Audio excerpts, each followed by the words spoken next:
All right, guys, back again analyzing my New York Open matches, and this time we're starting out with the semifinals. And in this match, my primary goal was simply to get to the legs and use it to either score points or find a finish. Starting off, the first thing I was thinking about was how to get a proper guard pull. I didn't want my opponent to pull guard on me or for him to intercept my shot. So I was really careful to be ready to hand fight properly. And it turned out well in the end because my opponent tried to shoot in right away. And as soon as he got up, I just got my grips and sat back and sat right down. Now, right away, what I'm looking for is two-on-one grips so that I can pull myself into a proper butterfly guard or any other sort of guard.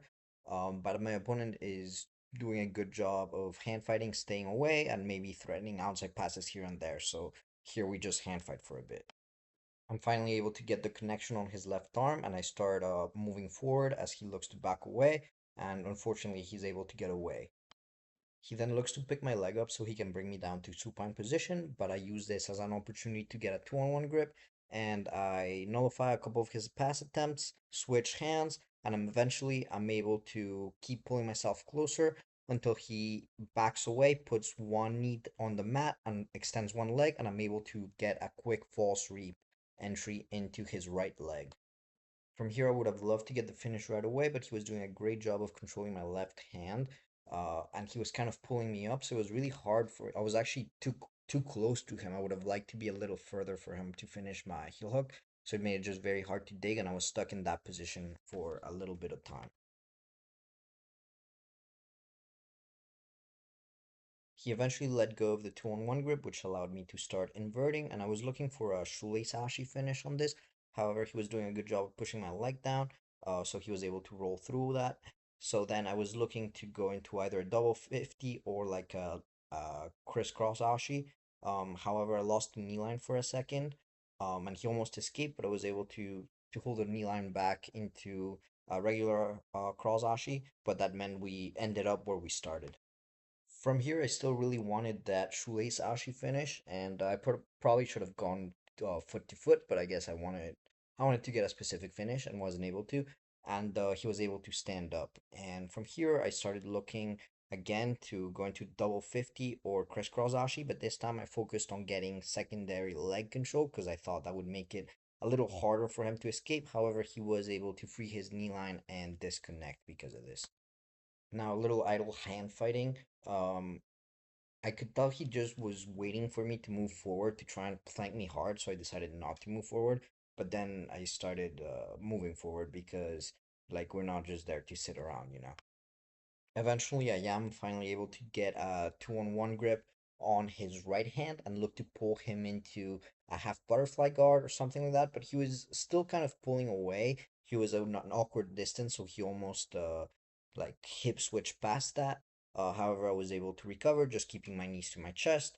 And eventually, it did give me the opportunity to enter a good K guard position.